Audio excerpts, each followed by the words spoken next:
tá? Vamos lá, instalações prediais de água quente.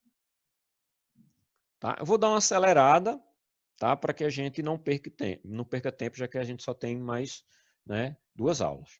Então, as instalações prediais de água quente são regidas por essa norma aqui, ó. Percebam que é outra norma, tá? Então, tem que garantir o fornecimento de água contínua em quantidade suficiente, né? Igual o de água fria.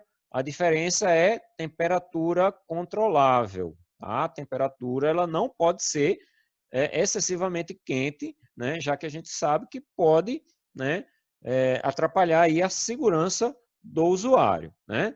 Apresentando pressão e velocidades compatíveis com o perfeito funcionamento das peças de utilização e das tubulações. Tá? Um trabalho, um projeto bem feito de instalações prediais de água quente, tá? Normalmente ele prevê misturadores, tá? De tal forma que um projeto bem feito, a pressão disponibilizada de água quente deve ser muito próxima da pressão disponibilizada de água fria, tá? Justamente para que não haja aí nenhum problema com a questão da segurança do usuário, ok? Pessoal, tem alguém aí com o microfone aberto.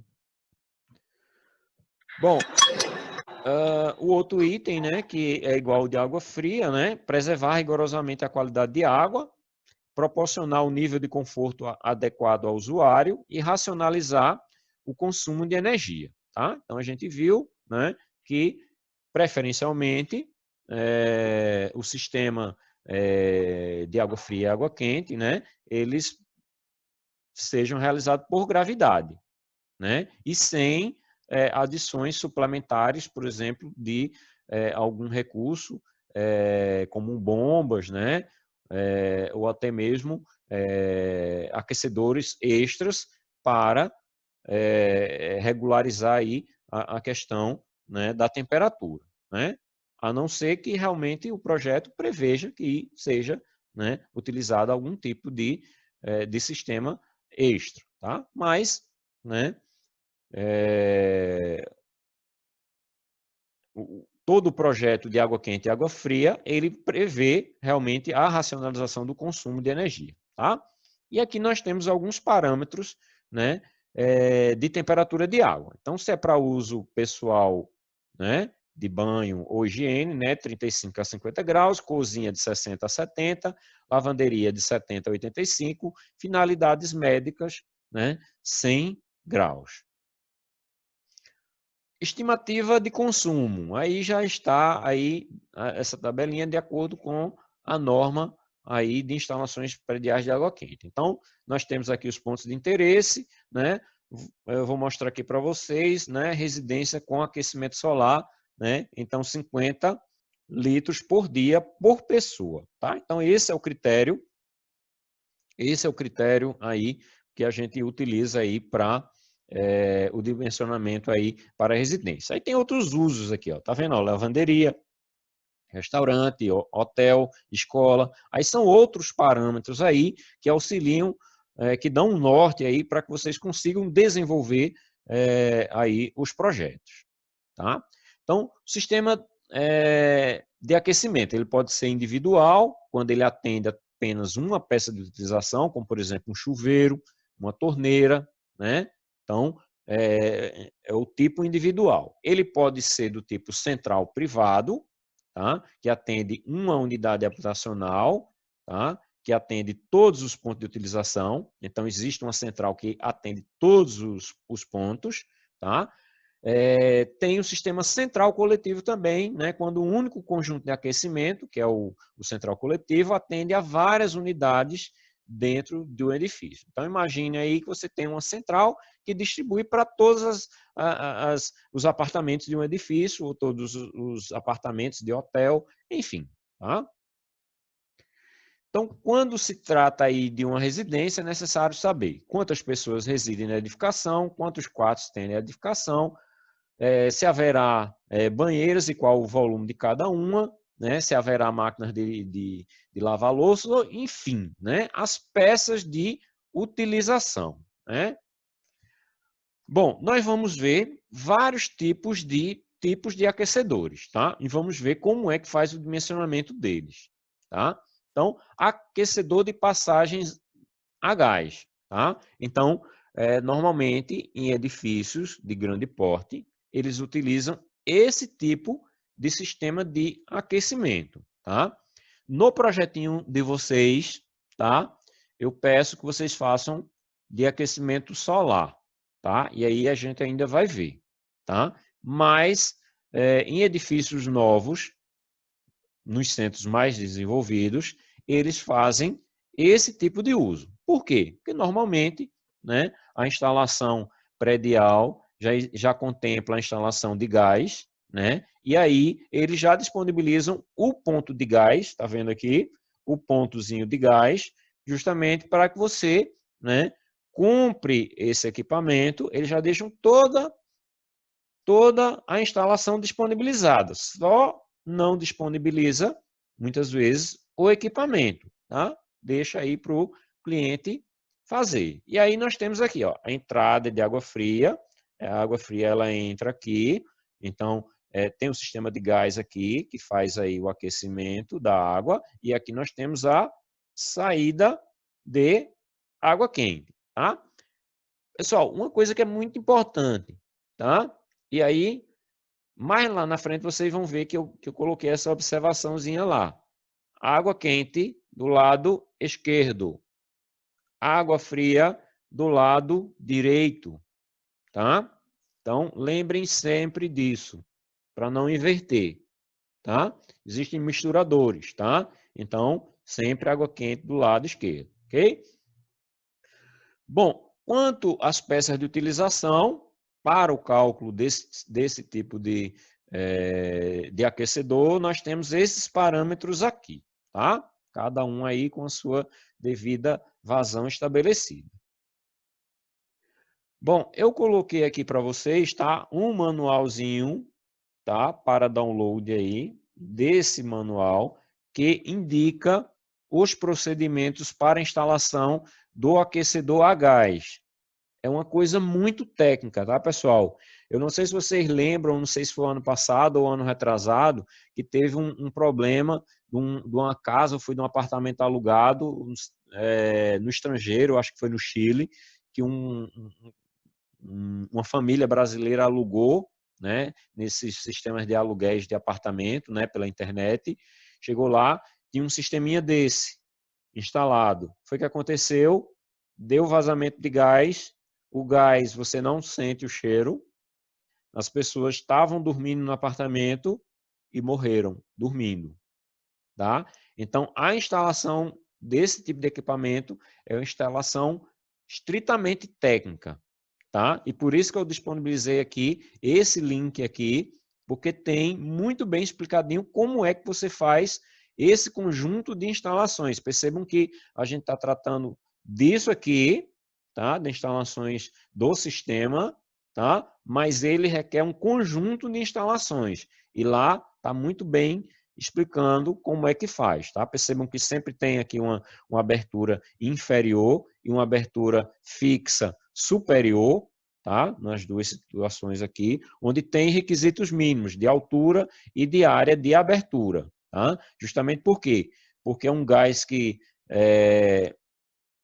às vezes ele se deposita aqui na parte inferior e por isso que não dá escapatória, né? Então, a circulação da ventilação interna, né, ela vem por baixo e sobe de forma a empurrar o gás aqui para a área superior, tá? Então, mas está aqui esse manualzinho justamente para dizer aí como é que deve ser feito essas instalações aí, dos ambientes onde está inserido o equipamento de aquecimento a gás, tá? Tomem muito cuidado com esse tipo de equipamento, ele é muito perigoso por essa condição, tá? As pessoas podem morrer, tá?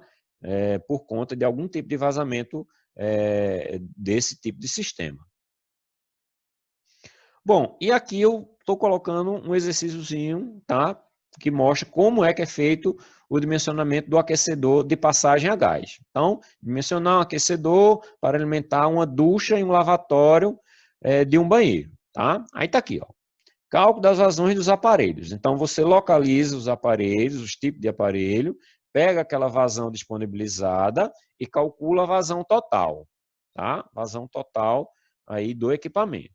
Então, como a água quente está sendo misturada com água fria dentro do aquecedor, devemos considerar a metade da vazão calculada. Então, está aqui, tá? Você calculou 21, vai considerar a metade. Então, vazão necessária, 10,5 litros por minuto. Então, você vai lá, né, dentre os equipamentos disponíveis, tá? E localiza aquele que é condizente aí com a necessidade do cliente, tá? Como aqui deu 10,5 e existem modelos de 10 litros, tá? Eu coloquei aqui o de 10 litros, tá?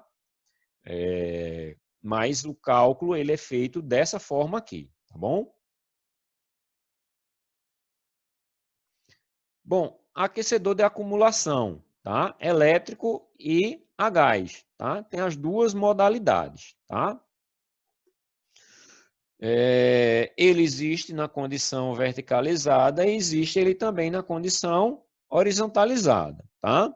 Os parâmetros dos equipamentos estão disponíveis aqui do lado, tá? Banheira, pia e máquina de lavar, tá?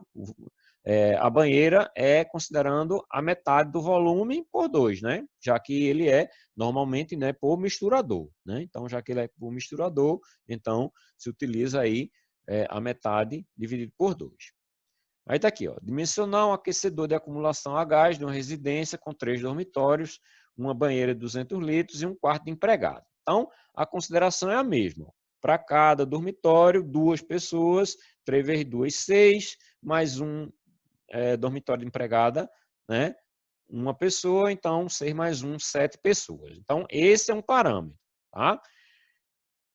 Verificar o consumo médio por pessoa, tá? Então, o que é que a gente tem, tá? Para aquecedor a gás de residência, 40 litros por dia por pessoa, tá? Então, como a gente calculou que eram 7 pessoas, né? Então, 7 vezes 40, 280 litros por dia, né? Por dia de água quente. Cálculo devido aí o volume das peças de utilização, né? Então, a banheira, né? A banheira sempre tem um volume, quando a gente compra, adquire a banheira, ela sempre é uma informação, tá? Então, tá aqui, ó. Então, o volume de 200 dividido por 2, 100 litros por dia, né? Gastos aí na banheira. Consumo de pia da cozinha. Então, 50 litros. Então, 100 mais 50, 150 litros por dia. Consumo total.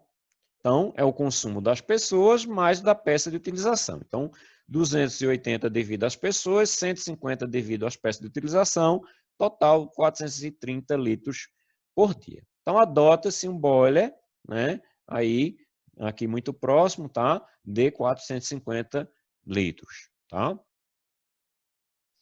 Aquecedor solar. Então, aquecedor solar é aqueles que vocês vão fazer lá no projetinho de vocês, tá?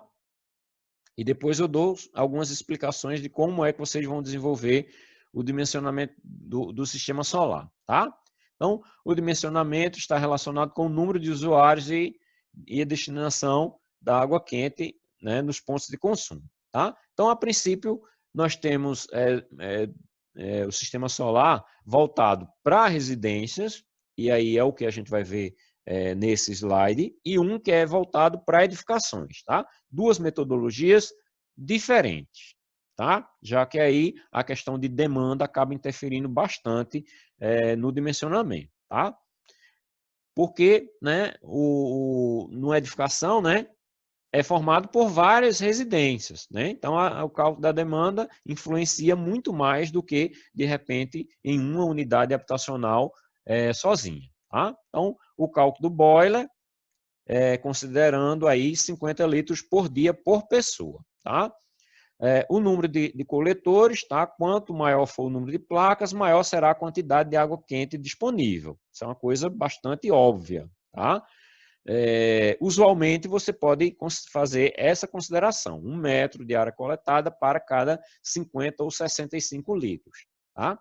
Isso, né, fazendo uma consideração a grosso modo. Tá? Hoje nós temos classificação A, B, C, né, para aquecedores, para placas coletoras. Né?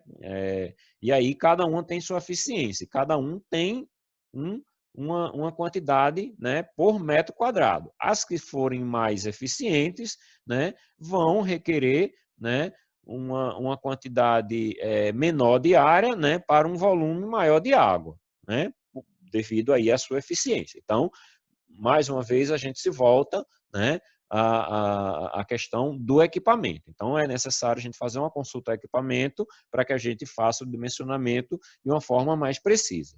Se você não tem o equipamento definido, então você usa aí, né, esse critério aqui, né, para o dimensionamento da quantidade de placas.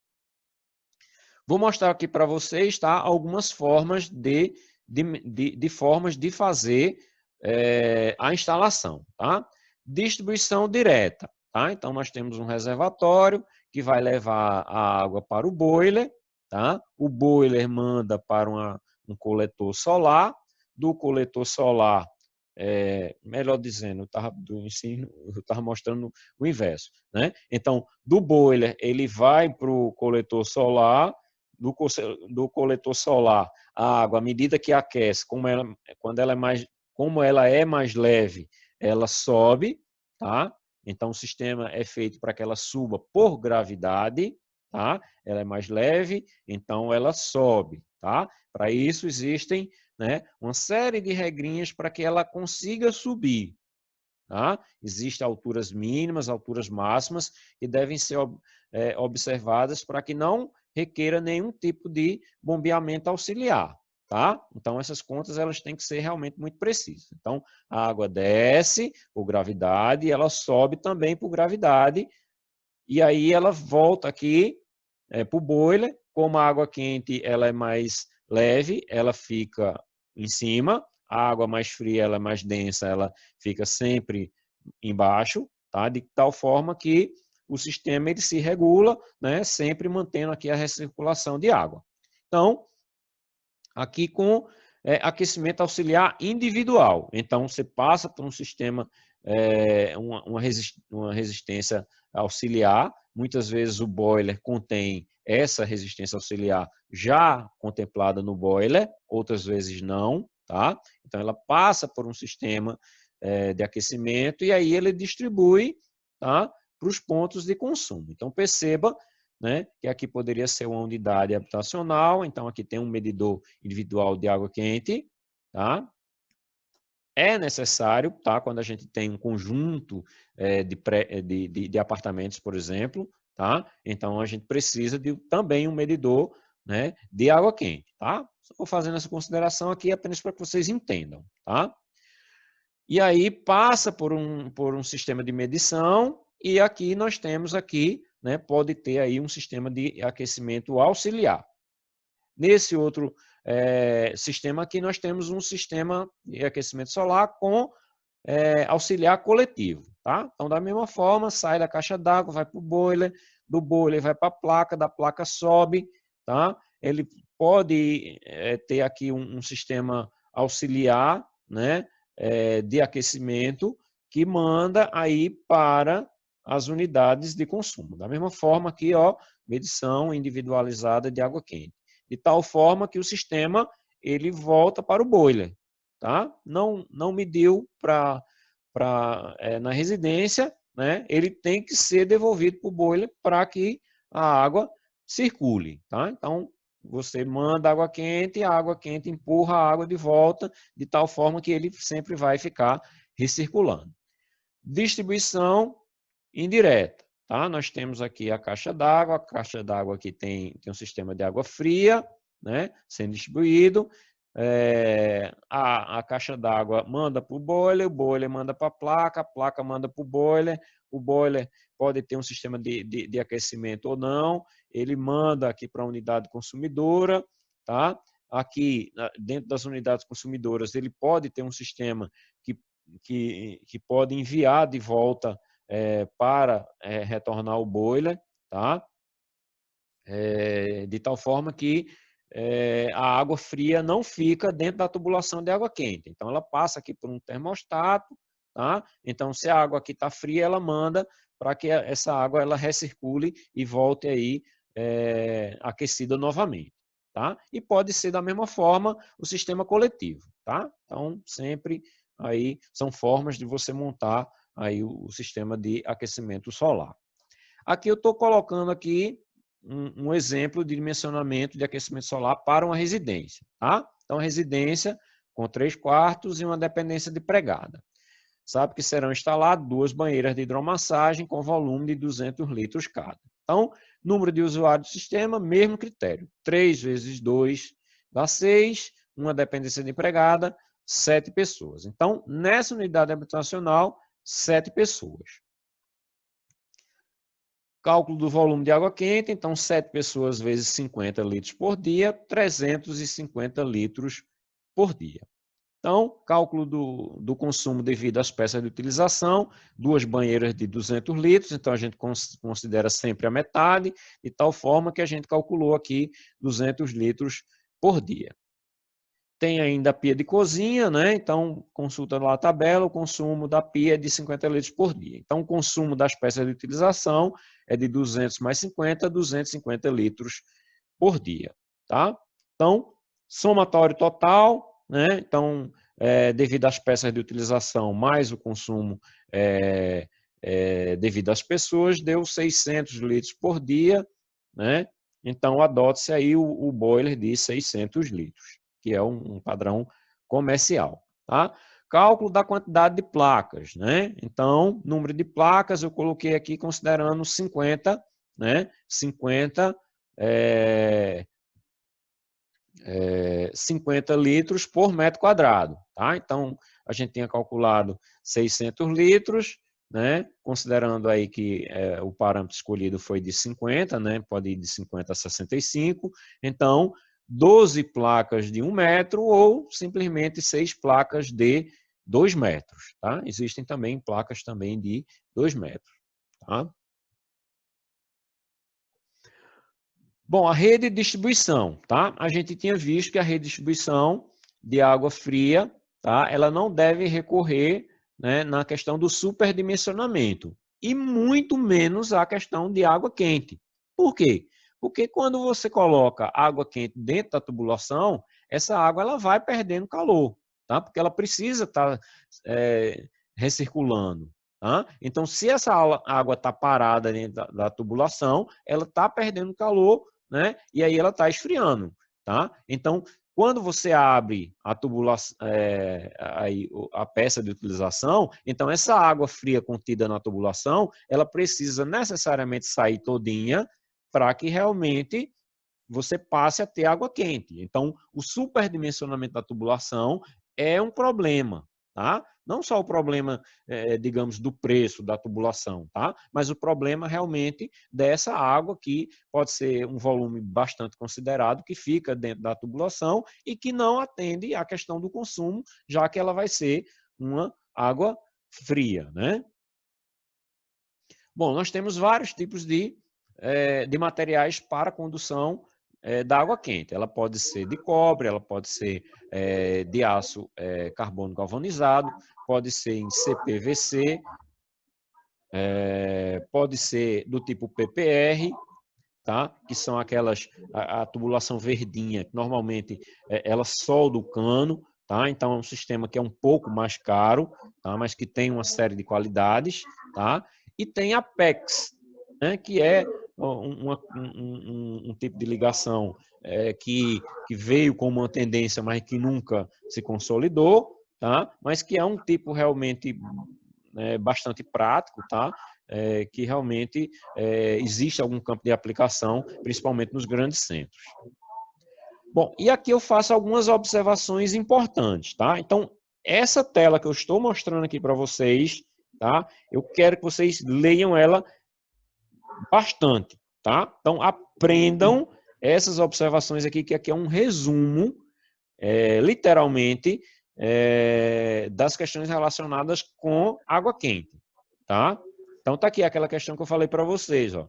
O ponto de água quente deve ser localizado, por convenção, à esquerda do ponto de água fria. Então, água fria à direita, água quente à esquerda, tá? Isso visto do ponto de frente do observador, tá? Então, o observador está de frente dos misturadores e aí ele sabe, à esquerda água quente e à direita água fria, tá?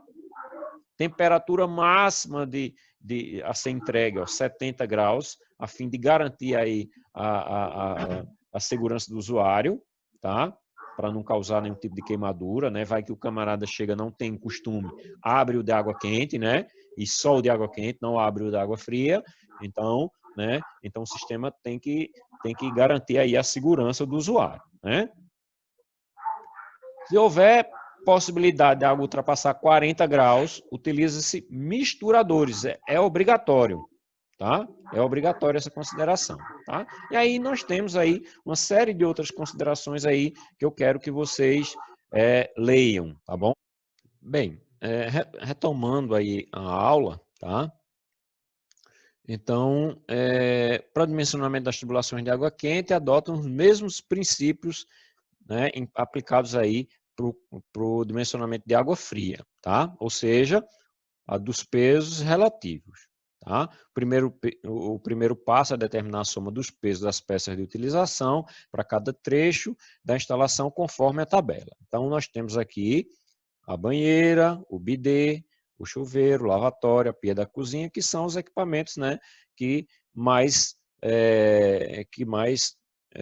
utilizam aí a questão da água quente. Então, nós temos aqui os pesos correlatos de cada equipamento. Então, a única diferença aí é que os pesos são diferentes, tá? Diferentes aí dos atribuídos para água fria. O segundo passo deve ser verificar qual o diâmetro do tubo correspondente ao valor encontrado nessa soma. Então, mesmo procedimentozinho, tá? Do dimensionamento de água fria, faz o somatório dos pesos e verifica o ábaco. Esse ábaco é o ábaco, tá? Da Aquaterm, tá? E percebam que os diâmetros são diferentes. Ó, aqui, ó, água quente, né? 15 milímetros, 22 milímetros, 28, 35 e 42. Tá? Então, de água fria, né, nós temos 20, 25, né, 32, 40, 50, 60 e assim por diante. Aqui em cima, tá, nós temos aqui, né, o somatório dos pesos. Então, esse é o pré-dimensionamento da tubulação. Tá? A gente sabe que, né, a gente precisa calcular todos os parâmetros também para a questão de água quente. Tá? Então, precisa também de calcular, precisaria, né, de calcular aí a pressão disponibilizada lá no ponto. Tá? Então, precisa para cada trecho o diâmetro, a vazão, a velocidade e a perda de carga também. Então, o superdimensionamento, eu já falei, né, que causa aí problemas, né, por conta de que ele funciona como se fosse um reservatório de água fria, né, e aí demora, né, até que a água fria saia da tubulação todinha, justamente para que chegue aí a água quente.